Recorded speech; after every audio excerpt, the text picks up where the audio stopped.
ॐ ऐं ह्रीं क्लीं चामुण्डाय विच्चै। ॐ ग्लौं हौं क्लीं जौं सः ज्वाल ज्वाल ज्वल ज्वल प्रज्वल प्रज्वल। ऐं ह्रीं क्लीं चामुण्डाय विच्चे ज्वल हम सं लं छं फट् स्वाहा। नमस्कार, श्री बालाजी स्पिरिचुअल ज्ञान और समाधान से मैं प्रशांत आप सब लोगों का स्वागत करता हूं। आशा करता हूं कि आप सब कुशल मंगल होंगे। आपके स्नेह और प्रेम से हम भी कुशल मंगल हैं और श्री बालाजी महाराज की पवित्र शक्तियां आप सब पर अपना आशीर्वाद बनाए रखें, ऐसी मैं हृदय से कामना करता हूं।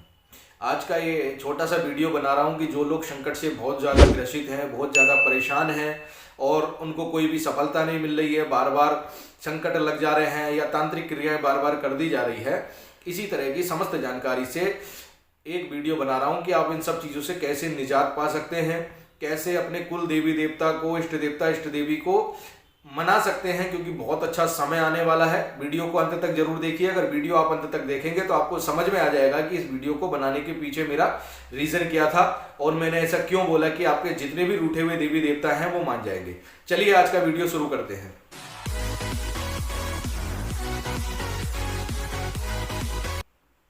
देखिए, इस समय बड़ा अच्छा समय आ रहा है। 2 फरवरी से लेकर 10 फरवरी तक, 2 फरवरी से माता के गुप्त नवरात्रे प्रारंभ होने जा रहे हैं।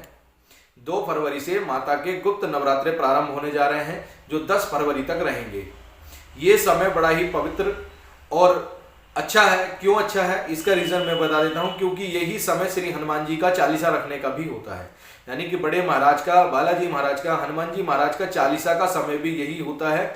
1 जनवरी से लेकर 12 फरवरी तक बालाजी महाराज का चालीसा का समय होता है और उसी समय में आपको माता के नवरात्रे करने का सौभाग्य भी प्राप्त हो रहा है हम सबको जो बाबा की सेवा में जुड़े हुए हैं। गुप्त नवरात्रे का मतलब होता है कि वो इस संसार में 4 प्रकार के नवरात्रे होते हैं। 2 खुले नवरात्रे होते हैं और 2 गुप्त नवरात्रे होते हैं।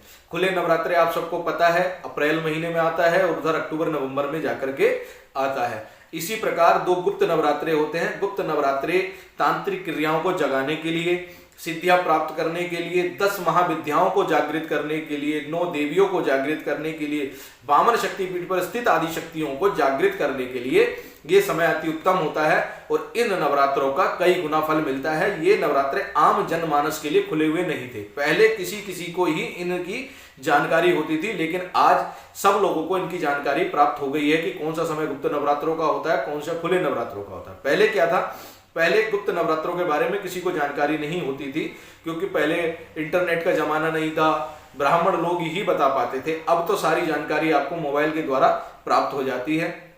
लेकिन गुप्त नवरात्रे जितने सहज योग से हम सुन रहे हैं उतना सहज है नहीं। इसमें बड़ी बड़ी शक्तियों को जागृत किया जाता है। इन गुप्त नवरात्रों में ही बड़े बड़े तांत्रिक, सिद्ध, योगी बाबा अपनी अपनी शक्तियां जागृत करते हैं, आदि शक्ति को मनाते हैं। ये समय अति उत्तम है। तंत्र क्रियाओं के काट के लिए भी अति उत्तम है और तंत्र क्रियाओं से बचने के लिए भी अति उत्तम समय है। अब इसमें करना क्या होता है? करना कुछ नहीं है। माता रानी के 9 दिन के नवरात्रे रखे जाते हैं, लेकिन वो गुप्त तरीके से रखे जाते हैं। उसमें किसी को जानकारी नहीं दी जाती कि आप किस प्रयोजन से नवरात्रे रख रहे हैं, किस प्रयोजन से आपने व्रत रखा है। ये आप तक ही सीमित रहते हैं और आपको स्वयं में ही सीमित रखने हैं और किसी को इसके बारे में बताना नहीं है कि भैया मेरे नवरात्रे का व्रत है या मेरा व्रत चल रहा है गुप्त नवरात्रों का, क्योंकि उसका फिर पूर्ण फल आपको प्राप्त नहीं होता। गुप्त नवरात्रे का मतलब है गुप्त साधना। गुप्त साधना का मतलब है एकांतवास में, स्थान में आपको 9 के 9 दिन वास करना है, उसी कमरे में आपको रहना है और माता की साधना करनी है। लेकिन आज के युग में काम का प्रेशर होना और घर खर्च चलाने के लिए घर से बाहर निकलना पड़ता है, नौकरी पे जाना पड़ता है। तो आप ये जा सकते हैं, काम पर भी जा सकते हैं, लेकिन आपको उस व्रत के बारे में किसी को नहीं बताना है कि मैंने नवरात्रि का या गुप्त नवरात्रों का व्रत रख रखा है। गुप्त तरीके से 9 दिन के व्रत रखिए और इसको व्रत को रखने का विधान यह है कि साथ साथ में हनुमान जी का भी पूजा करिए, हनुमान चालीसा का भी पाठ करिए, क्योंकि यही समय हनुमान जी को भी मनाने का है और इस समय हनुमान जी का चल रहा है कि आपको हनुमान जी की सेवा, भावना और भक्ति करनी चाहिए। अब करना क्या है? देखिए, जिन लोगों पे संकट है और जिन लोगों के ऊपर परेशानी है और जो लोग माता को प्रसन्न करना चाहते हैं, अपनी कुल देवी को मनाना चाहते हैं, कुल देवता को मनाना चाहते हैं, इष्ट देवी को मनाना चाहते हैं, इष्ट देवता को मनाना चाहते हैं, या कोई भी घर का आउत पितृ यदि कोई भी रूठा हुआ है तो इस समय में आप सबको मना सकते हैं, क्योंकि हर किसी की कुलदेवी माता होती है, हर किसी की कुलदेवी माता होती है और माता दुर्गा आदि शक्ति के ही समस्त स्वरूप है। चाहे वो किसी भी रूप में आपके घर में पूज रही हो, चाहे वो तारा रानी के रूप में पूजे, चाहे वो शाकुंभरी के रूप में पूजे, चाहे वो काली के, चौमुखा कालका के, चाहे वो किसी भी स्वरूप में अगर माता आपकी कुल देवी के स्वरूप में पूज रही है तो वो आदि शक्ति दुर्गा का ही स्वरूप है। और अगर आप इन 9 दिनों में माता की साधना करते हो, माता की भक्ति करते हो, माता की सेवा करते हो, तो आपकी कुल देवी भी प्रसन्न होती है और आपको उचित फल प्रदान करती है, उचित आशीर्वाद प्रदान करती है। अब करना क्या होता है, चलिए मैं इसके लिए बता देता हूं। देखिए, सबसे पहले आपको घर में चौकी की स्थापना करनी है। किसकी स्थापना करनी है? एक लकड़ी की चौकी लीजिए, उसके ऊपर आप शुद्ध स्वच्छ लाल कपड़ा बिछाइए। लाल कपड़ा बिछाने के ऊपर उस पर 3 मूर्तियां आपको स्थापना करनी है, महालक्ष्मी, महासरस्वती और महाकाली की। तीनों मूर्तियों की आपको स्थापना करनी है। उसके बाद साथ में ही आपको हनुमान जी महाराज की भी स्थापना करनी है, बालाजी महाराज की भी प्रतिमा या हनुमान जी महाराज की प्रतिमा साथ में उस चौकी पर रखनी है। कलश स्थापना करनी है। कलश स्थापना करने के लिए आपको जौ लेना है, नारियल लेना है, आम के पत्ते ले लेने हैं और मट्टी का कलश हो या पीतल का हो या स्टील का हो, वो कलश आपको ले लेना है, गंगा जल ले लेना है। उसकी स्थापना आप करके रखिएगा। कलश स्थापना करने के बाद आपको वहां पर धन लक्ष्मी यंत्र भी रखिए। जिनके घर में धन की कमी है, जो नौकरी चाहते हैं, व्यापार चाहते हैं या अपने घर में माता का आगमन चाहते हैं, वो धन लक्ष्मी यंत्र भी लेकर के उस चौकी पर स्थापित कर दीजिए। 9 अन्न को मिलाकर के ढेरी बना लीजिए, उसके ऊपर माता का यंत्र रख दीजिए और फिर विधिवत आपको पूजा करनी है। पुष्प लगेंगे, आप पुष्प रखिए। पुष्प जो भी सीजनल का पुष्प है जो इस समय मिल जाए आपको, वो पुष्प लेकर के रखिए माता को अर्पण करने के लिए। एक गणेश जी की प्रतिमा रखिए। गणेश जी की प्रतिमा नहीं मिलती है तो 5 रुपए का सिक्का लीजिए, उस पर कलावा लपेटकर उसको गणेश जी मानकर अपनी चौकी पर स्थापित कर दीजिए। सुपारी पर आप कलावा लपेटकर उनको गणेश जी के स्वरूप में स्थापना कर सकते हैं। नवग्रहों को आपको चौकी पर रखना है। नवग्रह यंत्र आपके मिल जाता है मार्केट से, छोटा वाला यंत्र ले आइए। आप बना नहीं पाओगे तो छोटा यंत्र मार्केट से ले आइए, नवग्रह यंत्र उस चौकी पर स्थापित करिए। अब आपकी चौकी बिल्कुल कंप्लीट हो गई है। वहां पर आपको 2 दीपक लगाने हैं। कितने दीपक लगाने हैं? 2 दीपक लगाने हैं। एक घी का दीपक चलेगा, एक सरसों के तेल का दीपक लगेगा। किसका दीपक लगेगा? एक घी का, एक सरसों के तेल का। 9 दिन अखंड ज्योत जलनी है। याद रखना, सरसों के तेल की भी और घी की भी 9 दिन अखंड ज्योत जलनी है। जो बाबा की सेवा करना चाहते हैं, माता की सेवा करना चाहते हैं, माता को प्रसन्न करना चाहते हैं, 9 दिन तक उनको अखंड ज्योत माता की जागृत करनी है और ज्योत खंडित नहीं होनी चाहिए। ये आपकी जिम्मेदारी रहेगी, क्योंकि अगर ज्योत खंडित हुई तो सारा व्रत, सारा फल पुण्य सब समाप्त हो जाएगा। ज्योत की रक्षा करिए और साथ ही साथ माता का संकल्प लेना है। संकल्प लेने के लिए जब भी आप पूजा करने बैठे, नहाइए। माताएं बहनें जो भी भाई हैं वो नहा धोकर शुद्ध वस्त्र धारण करें। शुद्ध वस्त्र धारण करने के लिए बाद शुद्ध आसन लीजिए, उसके ऊपर बैठिए। बैठने के बाद माता की चौकी की जो स्थापना मैंने बताई उसको विधिवत तरीके से स्थापना करिए। स्थापना करने के बाद ज्योत जागृत करनी है। ज्योत जागृत कैसे करनी है? सबसे पहले आपको हाथ में जल ले लेना है। जल लेने के बाद हाथ में आपको 1 रुपया का यानी कि 1 रुपए का सिक्का रखना है। थोड़ा सा अक्षत यानी कि चावल रखिए। थोड़ा सा दूब घास ले लीजिए। दूब जो होता है दूबड़ा मिल जाएगा आपके आसपास में, घास रहती है जो गणेश जी को चढ़ती है, वो वाली घास ले लीजिए। बैठिए। बैठने के बाद आप आंख बंद करके अपना गोत्र पता बताइए कि आज से मैं गुप्त नवरात्रों का प्रारंभ कर रहा हूं या कर रही हूं।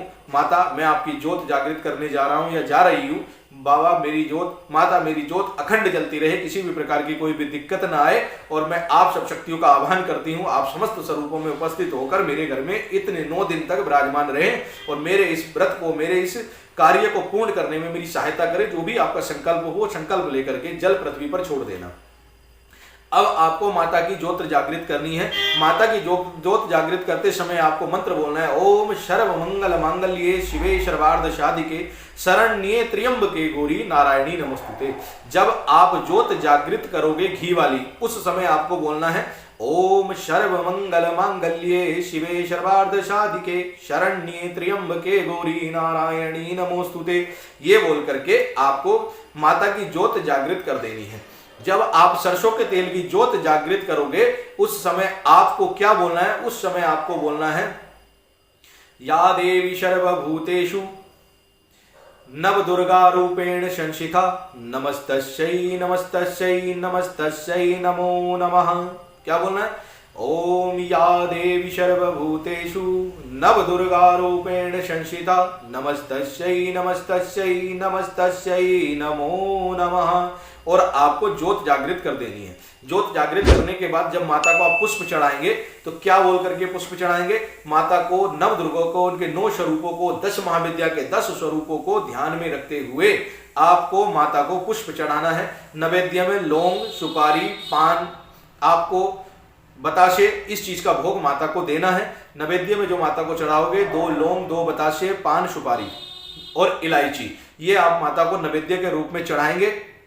बालाजी महाराज को आप जो है मिश्री का भोग दे सकते हो। बालाजी महाराज को मिश्री का भोग दीजिए।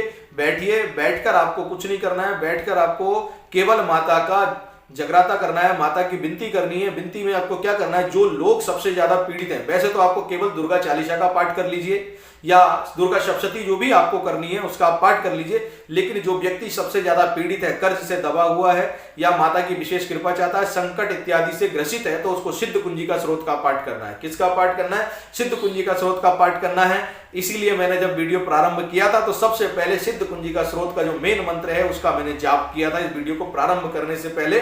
तो आपको सिद्ध कुंजिका स्रोत का पाठ करना है। जो व्यक्ति सिद्ध कुंजिका स्रोत का पाठ करता है उसको फिर किसी अन्य पाठ की जरूरत नहीं पड़ती। न कवचम न अर्गला स्रोतम, न कीलकम, न रहस्यकम, यानी कि जो इसको पाठ करता है न उसको अर्गला स्रोत करना पड़ता है, न सप्तशती का पाठ करना पड़ता है, न कीलक करना पड़ता है, न अर्गला स्रोत करना पड़ता है, कुछ भी नहीं करना पड़ता। वो केवल दुर्गा सप्तशती का भी पाठ उसको करने की आवश्यकता नहीं रह जाती यदि आप सिद्ध कुंजिका स्रोत का पाठ कर लेते हो। और कितने पाठ करने हैं? आपको 11 पाठ प्रतिदिन सुबह शाम करने हैं। अगर माता की विशेष कृपा चाहिए तो सुबह शाम आपको 11 पाठ आपको 10 दिन तक यानी कि 9 दिन तक करने हैं, जब तक नवरात्रे रहेंगे। अगर आप ये विधि विधान के साथ कर लेते हो तो आपके घर के संकट निश्चित ही दूर हो जाएंगे और आप पर माता कृपा की विशेष कृपा बरसेगी। आपके जितने भी रूठे हुए देवी देवता हैं वो आपसे प्रसन्न हो जाएंगे। हनुमान जी का हनुमान चालीसा का पाठ करना ना भूलें। साथ साथ में आपको हनुमान चालीसा का भी पाठ करना है, क्योंकि लांगुरिया सबसे पहले चलते हैं। बालाजी हमारे लांगुरिया हैं माता के, तो वो सबसे पहले चलते हैं, इसलिए माता के साथ साथ हनुमान चालीसा का पाठ करना ना भूलें। और आपको भोग देना कैसे? अग्नि पर भोग दिलेगा। 9 के 9 दिन आप लोगों को अग्नि पर भोग देना है। अग्नि पर भोग कैसे देना है? माता के लिए आप सामग्री लेंगे 2 लौंग, 2 बतासे, 2 सुपारी, पान और जायफल, ठीक है ना।